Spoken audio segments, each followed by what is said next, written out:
I didn't ever expect to really get into vintage audio equipment, but I saw this SX424 Pioneer stereo receiver at a local thrift store for $6, and I couldn't just pass it up. So I had to bring it home, and as you saw, it is functional. Now, it does have some issues. The glue let off on that knob. The tape monitor here, let me bring up some static. That switch is really messed up here. The tuning knob is very satisfying. It has some weight, so that's kind of cool. But it does need some love. So today I'm just going to take this thing apart, clean it up, and we'll just take a look at what it's got going on. Before we open this thing up, let's take a look at what's going on the back. We have several inputs and outputs. We have something I'm not quite sure about, the 4-channel in, 4-channel out tape. Now, there's a possibility that this thing could do quadraphonic, most likely 8-track, but I'm not quite sure about that. It seems kind of odd. I'm not sure how the circuitry would handle using those as inputs and outputs, but maybe it can. I don't know. I haven't found a manual for this thing yet, so if I could find that, that'll really help clear that up. And if we take a look over here, we'll see one of the most annoying things about getting a Pioneer SX grade receiver. These are the speaker terminals. Now, that's not the typical, pinch connectors, and it's not the more modern twist and banana jack connectors. It's these weird spade-ish connectors that are meant to have a block that connects to it all at once with some screw-down terminals. Those have long since disappeared, and I have no intention of purchasing them. They cost about $10 each, so it would cost me $40 to get one for every channel. So screw that. I just took some crimp connectors and was able to crush them into a shape that fits in there plenty well. Money saved. If I want to get inventive, I'm sure I could 3D print something that holds these in place that would fit a little more sturdily. Matter of fact, I could probably come up with some kind of better flat piece of metal that would stick into there. But this works so well, I'm not that concerned about it. I would rate this unit as cosmetically acceptable. It's got some pretty significant corner damage here in the back, and there might be a few scratches up front, but I'm really not looking to get into high-end audio equipment because that stuff runs up to thousands of dollars, and I'm not even sure where I'm going to use this right now. The two big problem areas on the front of this thing are this knob, which the glue let go of, but it's also dirty on the inside, so as I turn it, it doesn't quite make the correct contacts that it should. And the tape monitor switch here, which just really messes up the speaker connection. And I don't think loudness is working at all right now. It's not useful. All it does is do some bass boost for when you're listening at low volumes, so it doesn't really make a big difference. And mono stereo, I think stereo is working just fine, so I haven't had any issues with that. But it doesn't really matter. We're going to go over all the contacts in this thing with some deoxit. Alright, let's start opening this thing up. So we've got 2 screws on each side. Now I believe the top will just lift off. Slide it back. There we go. Since this thing is fully functional, thankfully there's not a lot to be done on the inside of here. But we do need to get a little farther in because we have to access the potentiometers deep in there. So, giant hunk of metal here is what gives that FM tuner such a satisfying feel. This is extremely complicated. Alright, so this wire goes to the indicator on the front that shows you what station you're on. And that's why it's actually held up like that, because it needs to be able to reach all around the whole dial. Now, the way that this is wired for the tuner is rather interesting. So there's this thread that goes over to here. It's wrapped around this a couple times, and it comes over here. It comes down to this, and then this moves a very interesting mechanism that I'll show you in a second. Then it comes back around here to be able to move the indicator, and that's, yeah, not quite sure what that is. But then it comes back around. So this one string touches 1, 2, 3, 4, 5, 6 pulleys. They really trust that thing. I think this is what does the FM tuning, and it's a very oddly mechanical piece. And see how much it moves as I change the station. Very interesting. Alright, so after looking around here for a little bit, if it's not just this screw and maybe two more on the bottom, this is going to be a very difficult job to get to those potentiometers, because I'm going to have to undo the thread for the radio tuning, and I really don't want to have to do that.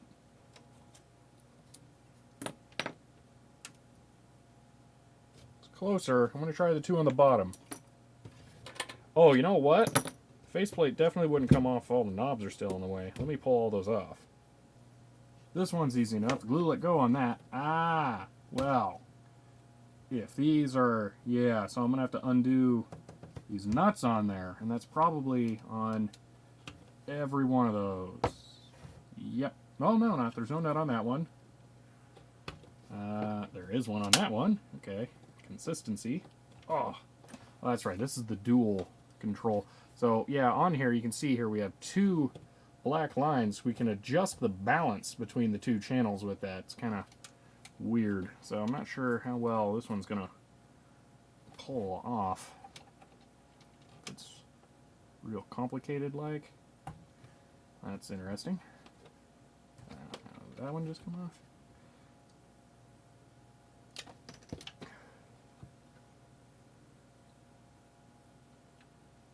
Yeah, it is supposed to come off. Oh, okay, there we go. Whew! That one was tough. Alright, this one. Oh, wow, okay. Oh, great. Wow, this is not going super well. Tuning knob. Oh, well, at least that one was merciful. Okay, now I just need to take off these nuts. And 3, yeah, that went really easily. The washer's a little stuck to that one. Wouldn't be too bad to break it loose. There we go. Alright, now, excellent. Oh, great. Well, I'm no closer to getting to the potentiometers, but silver lining, now I can clean this very easily.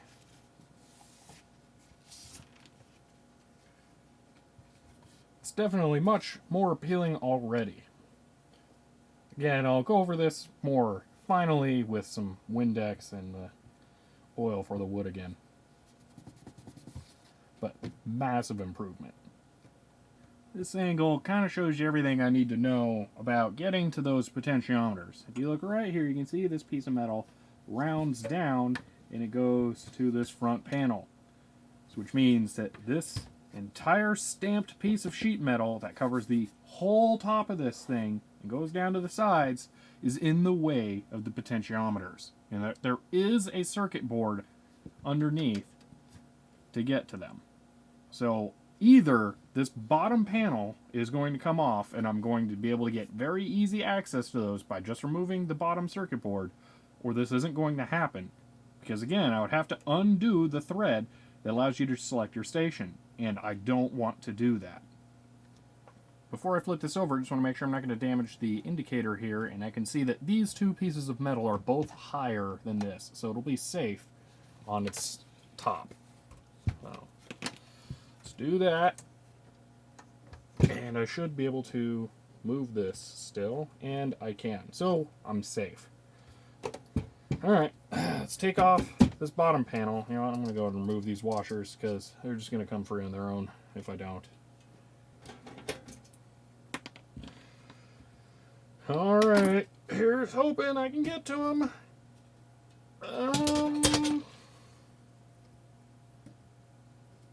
Yeah, mostly, I think. These will be a little challenging, but I might be able to pull this out still. If I get a good shot in here, you can see that I do have access to all of the moving parts. I definitely have good access to this one, so let's go ahead and try and put the juice on it.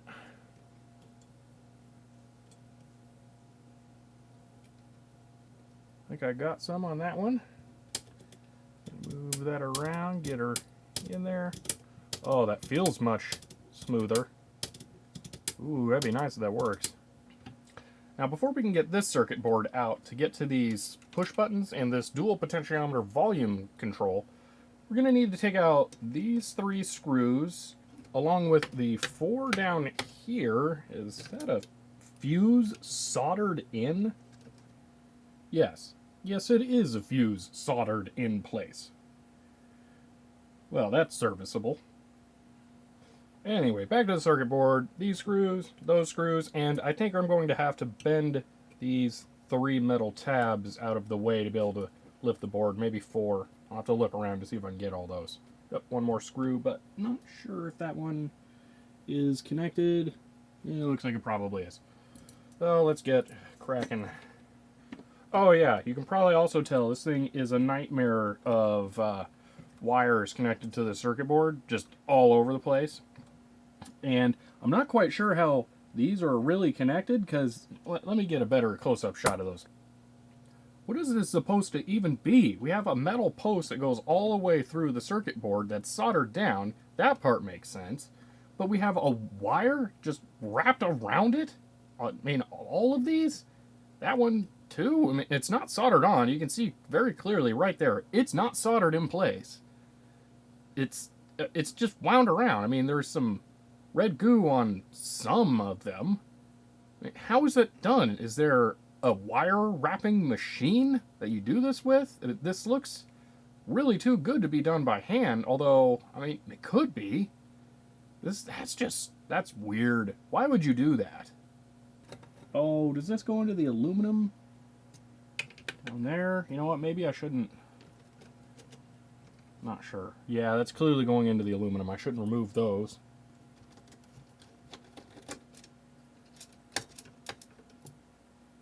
Alright, what does this gain me? That lifts there. Okay. It's close. The fuse is in the way.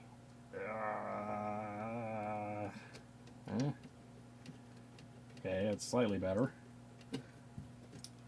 These 2 screws are definitely part of holding that board in place. It feels closer. Oh, is there nuts on the front of that still? Oh, hey.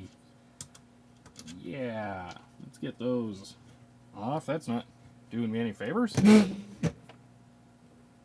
Oh, man. That one was on there. What if they use sockets to put these on?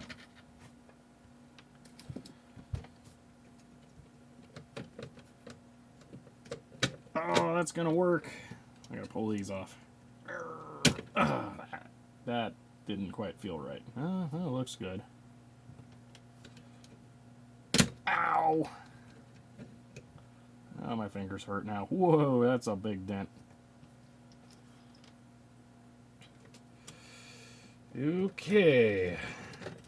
Can we slide this back? Oh, I thought it was going to be easier than that. Oh, this is rough. Oh, man. These the problem? Ah.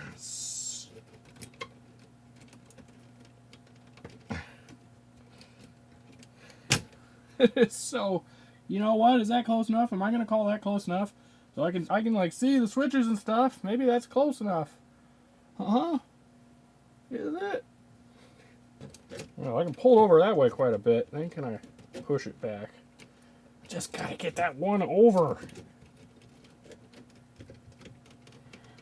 Ah! Success! Oh, it'll never go back in. Oh man, that was tough. Alright, so at this kind of unusual angle, you can see we have access to everything on there now. So I should be able to clean this up, finally. First I'm going to do these push switches, though.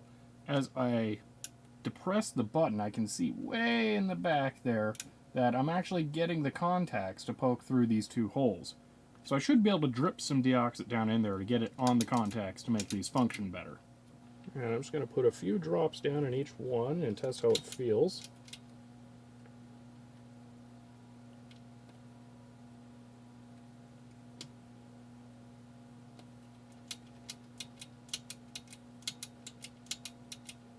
Oh, I think that's making a difference there. This is a pretty tricky shot, but you can see just barely down in there, there are moving parts. I'm going to try and deoxit that while I've got the camera here.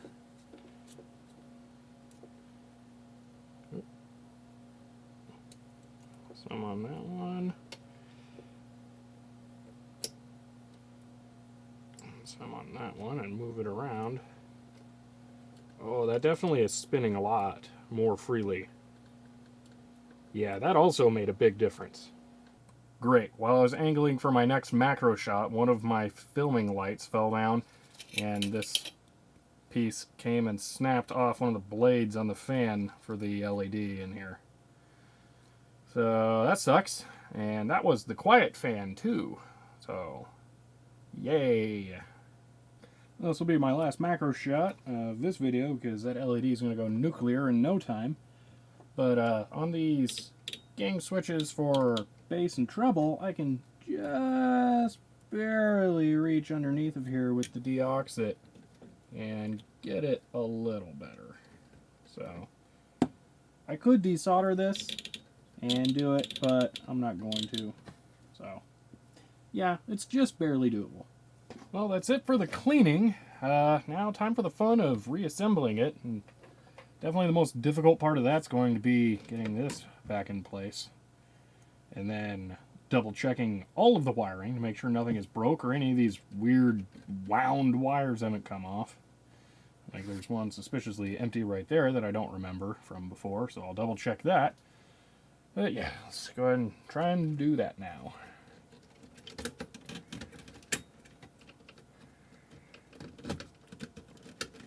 Oh, that went much easier than I expected. Suspiciously so. Well, it seems to be fine, so I'll just go ahead and put the remainder of the screws back in and seal this thing up. Alright, I got it good to a point where we can test it out.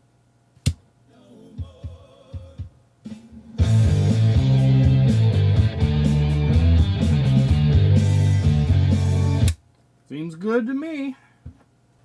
I've gone ahead and super glued in the plastic pieces from the two knobs where they fell out. I did that off camera by accident, but I'm sure you know how to squeeze a thing into another thing. So other than that, I think I'm going to go ahead and try and clean these up a little bit. Just use some water again here. I can't find my isopropanol. I'd use that, but I don't need to use that for everything. I'll just try some water here, see how much this cleans off. It's coming up pretty good. Yeah, so probably just a good wipe down like that. Oh, that looks significantly better. I'll go ahead and do the rest of these because they're all just a little dirty. Alright, let me hook the speakers back up one more time and we'll see how the switches sound when they're being messed with. Alright. I'm going to go FM. And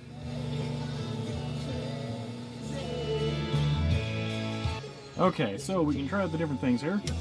That definitely increases bass. Tape monitor is working and it's not anywhere near as scratchy as it was before. Yep, even that one works. And the volume works well. Yep. And can change treble and bass.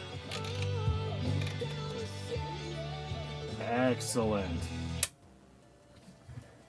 Let's put the case back on. Well, I think that about wraps it up. This one's already kind of dark. I don't really want to treat it with an oil. It'll probably get unpleasantly dark then. And this definitely is significantly better looking and just the way that it works. It doesn't, yeah, it's all fixed. So, well, that was a little different, but I hope you guys enjoyed it, and I'll see you next time.